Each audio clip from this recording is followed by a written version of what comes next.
Thank you, Melody. I appreciate the opportunity to address this group. The invitation initially came from Patrick, who most of you know. When I completed my November 25th, I completed my 6th cycle.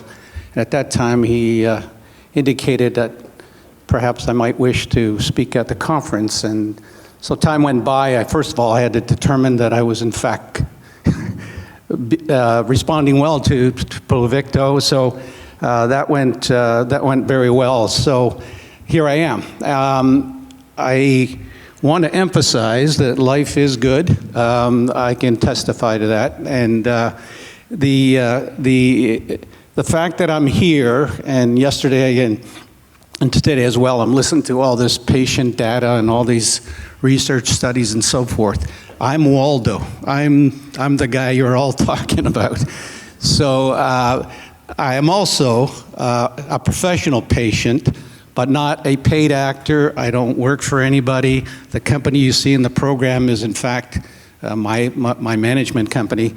So I'm here, and the script and everything that I say is basically coming from me and not representing any commercial interest. As I'm probably the first person that's gone through radioligand that's speaking at the conference, if I'm not mistaken. And I'm also an active prostate cancer advocate, and I feel like I've earned an honorary cancer PhD the hard way via a challenging career, cancer journey, and an engaged curiosity. I continue this knowledge and lived experience by giving back in any way possible to cancer support groups, research and clinical trials, and more importantly, direct one-on-one support to many friends and fellow patients who are just beginning their journey and or pivoting to other therapies. That statement, a professional bell ringer for hire, is a lived experience. That's the first slide is actually my son and I, an hour after HIFU in April of 2019. The Pluvicto bell was rung on the second last slide. In fact, it was installed 15 minutes before I rang the bell. I see some of the participants who actually helped screw that into the wall, and it was a great experience to ring that bell. And subsequent to that, the last slide is the one that I had touch-up SBRT done after the Pluvicto. Over the last 7 years, as I said, I've rang the bell for HIFU, EBRT pelvic, SBRT spine, and mediastinal, taxane chemo, SBRT, and eventually Pluvicto theranostics. At this point, I'm considering adding professional bell ringer to my LinkedIn profile.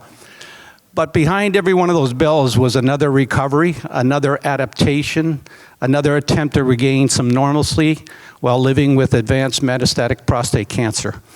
And after experiencing almost the full spectrum of modern cancer treatment, I've gained a unique perspective on what patients actually live through and why theranostics may represent one of the most important shifts we've seen in cancer care. For clinicians and researchers, therapies are often discussed individually, but patients don't experience cancer that way. We experience it cumulatively. The fatigue accumulates, the emotional strain accumulates, the uncertainty accumulates. Every scan carries emotional weight, every rising PSA creates anxiety, every treatment decision affects not just survival, but identity, relationships, work, independence, and hope. And while I'm deeply grateful for every therapy that extended my life, each one also takes a piece of you. The cumulative burden is something patients can carry quietly every day, which is why my experience with theranostics felt so different. Eventually, my cancer journey led me to Pluvicto theranostics.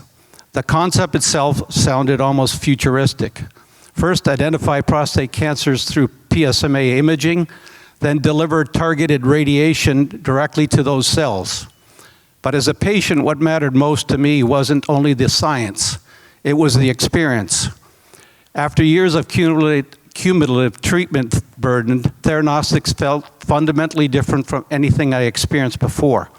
Not easy, not magical, not a cure, but different. More precise, more personalized, more targeted. And importantly, it gave me something patients desperately need after years of treatment, renewed hope. This leads us to the question, why are so many patients only reaching theranostics after years of physical and emotional depletion? One of the hardest realities for cancer patients is knowing a promising therapy exists, but not knowing whether you're going to obtain it in time. Across Canada, access to theranostics remains uneven. Where you live matters, referral pathways matter, capacity matters. And often patients must progress through multiple prior therapies before becoming eligible. Presently, after third-line treatment failure, which I experienced. But by then, many patients are already carrying years of accumulated treatment burden. What if patients access theranostics earlier in their treatment journey, when they are physically stronger, emotionally stronger, more resilient?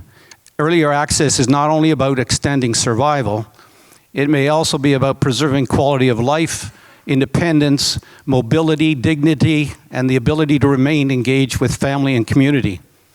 As someone who has experienced multiple lines of therapy, I can tell you this with certainty.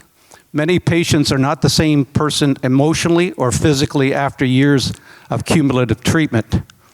The earlier we can intervene effectively, the more of that person we may be able to preserve. I adopted this mantra over the past 7 years on this metastatic cancer journey, and basically substitute to ride it for life. Ride life like you stole it, like in this 100-foot wave that I wish I could steal and ride. I'm grateful for each and every day I get, and I try and cherish every waking moment. In closing, I'm not standing here today as a scientist. I'm standing here as someone who has lived the patient pathway. I've experienced the fear, the uncertainty, the side effects, the scan anxiety, and the recovery cycles. And I've also experienced the hope that innovation can bring.